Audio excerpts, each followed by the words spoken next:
So, Professor, what is some of the neuroscience behind all of this? What is the behavioral component?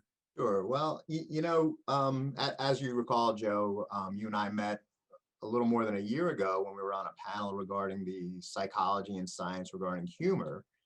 And, humor is a pretty unique feature of the human experience. I don't think turtles and frogs and other species tend to have humor.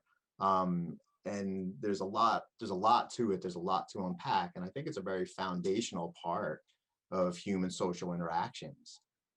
It includes surprise, right? So surprise related jokes tend to be, right up there. The human mind and the human brain really responds very much to deviations from expectations in any capacity. So if you're kind of expecting X and all of a sudden Y emerges, and especially if Y is presented in a believable sense, we really evolved, I would say, to react.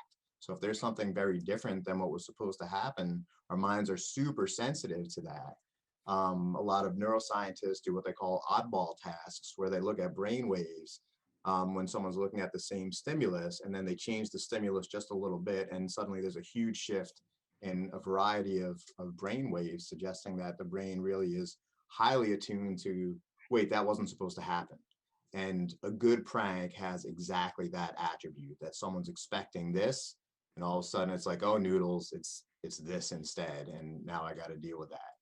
And it really is, it's such a great thing to do, because you're hijacking our evolved psychology. We evolved to respond strongly and differently to something very surprising, and so a really good prank just capitalizes on that.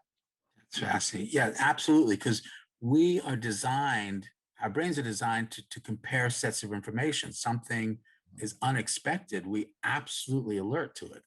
Absolutely going to alert to it. And the idea that we can actually create and influence that in other people is also really, there's something sinister about it too, in some ways, but I got to admit, it's been one of my favorite holidays forever. And as the chief medical officer or medical director of many programs, I love sending out memos on April 1st.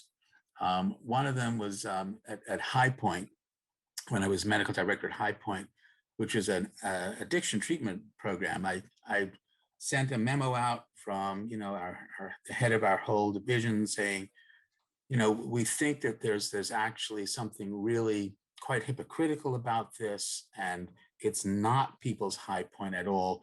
It's their low point for addiction. So we're actually changing our name to Low Point. So that was one of the things. So did you hear that?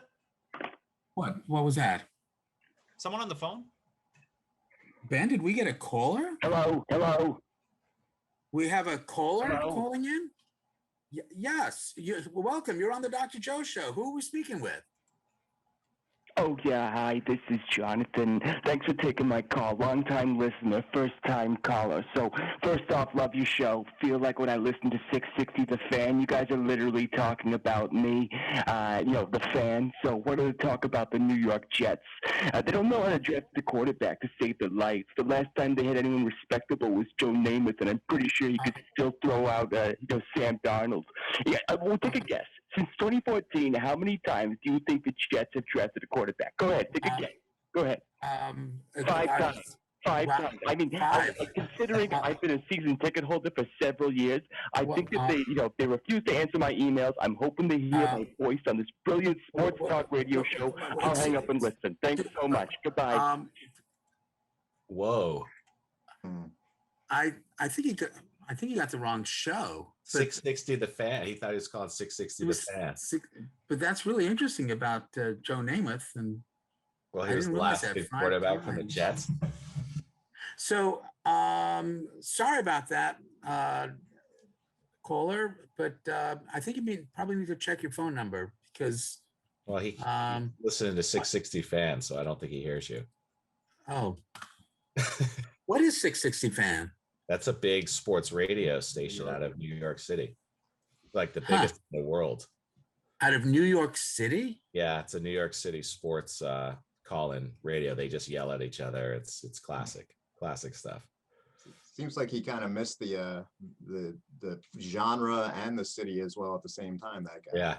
Yeah, both. Yeah, I think it's actually, I don't think I've ever really have been at a loss for words on the Dr. Joe show, but You were trying to interrupt him. You were like, I mean, okay, great. Well, so let's get back to the discussion. We're talking about April Fool's jokes, and we're talking about some of the neuroscience of pranking with our professor. So where do you think this actually might have started from an evolutionary point of view? Do we have any idea why? Well, there's definitely people that do research on humor and creativity from an evolutionary perspective. And one of the ideas out there is that in humans, compared to any other primate species, we really evolved to be creative. And that's partly because humans ended up being in all kinds of parts of the globe, which are different from where our ancestors evolved. So we needed to deal with what we might call evolutionarily novel kinds of situations, new kinds of climates, new kinds of predators and prey animals, new kinds of vegetation. And we needed clothing, which is something that other organisms, other animals don't necessarily have. So you need to be creative to figure out the tools to make clothing and how to decorate. And so at some early point in human evolutionary history, people really, I would say, evolved to be creative. One interesting example of this is that the earliest weapons, which were just simple stone-made hand axes, going back more than 2 million years, were actually decorated. So like indices of creativity, which I think come out in pranks, go very back deep into our history. Very interesting. Very interesting. I can almost imagine, one of the early pranks of somebody, making a stone tool out of something other than a stone and giving it to their colleague. Do you think there's sort of a survival aspect of it, like testing someone's preparedness? Sure. I mean, I think the way that someone responds is always very telling. You could tell a lot about a person. If someone gets you can look at their emotional reaction. Are they appropriately upset? Are they overly upset? Do they get the joke in the first place? Do they understand that it's benign?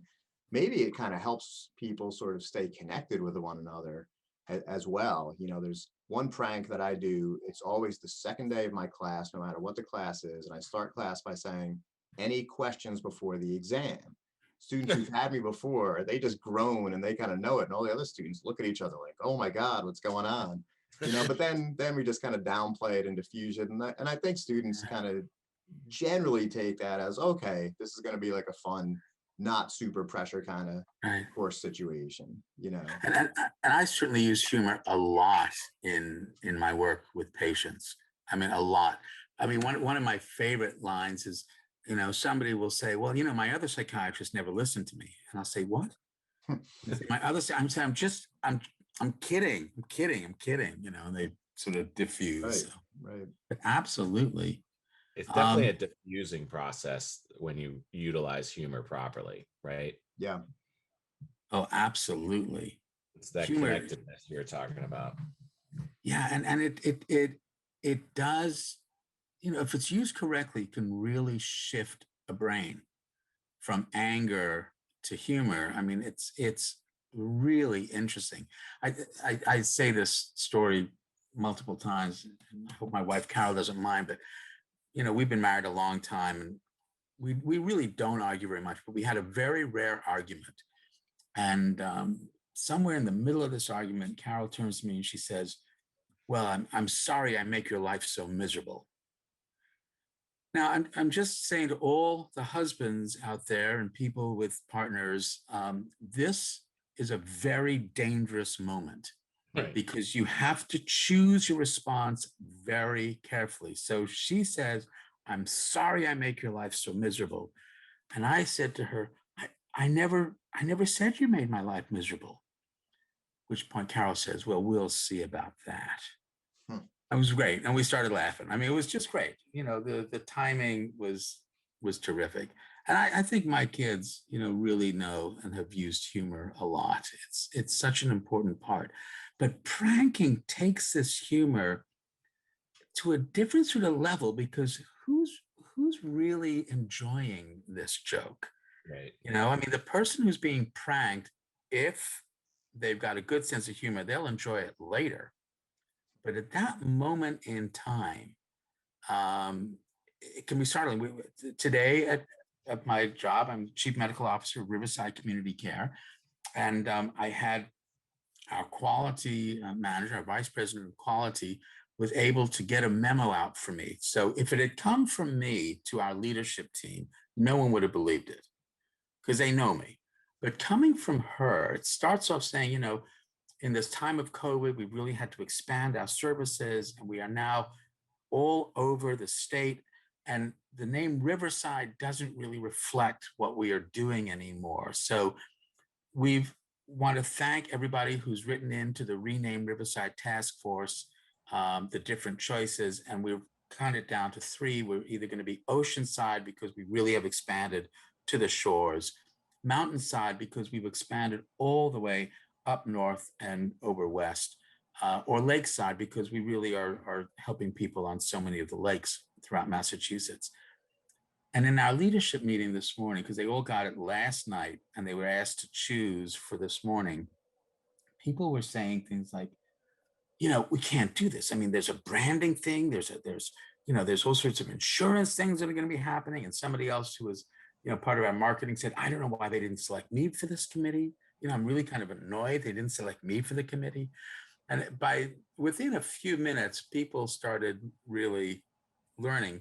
And then this one guy says, well, I'm not sure why, I think we should do Oceanside if we're going to change our name at all, because he still completely believed it. Didn't see that anybody else was joking. So I guess you had to be there. Yeah, I think he's listening right now. Ben's switchboard's lighting up.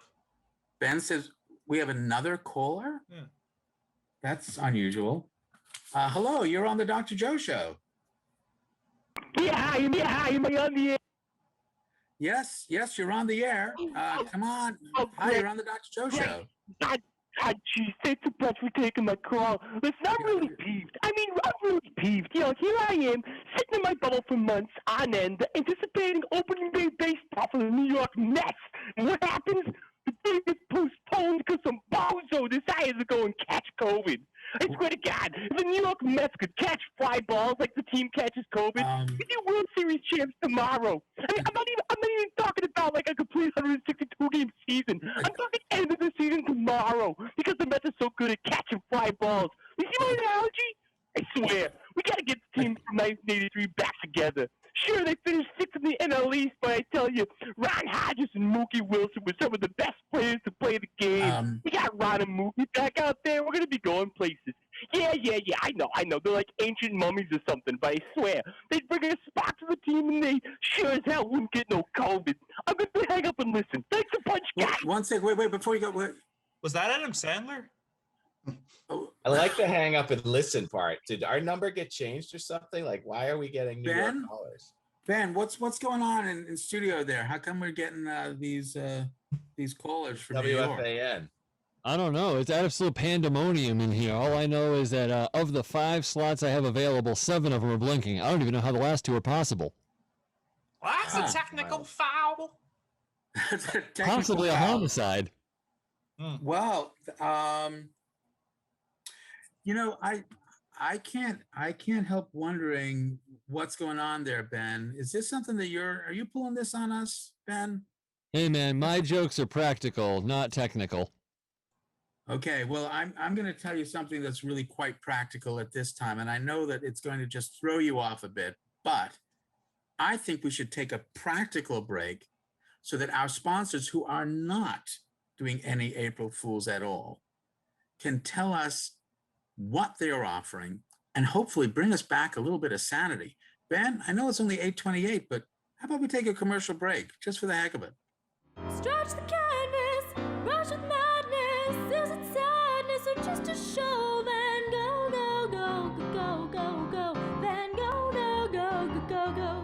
know.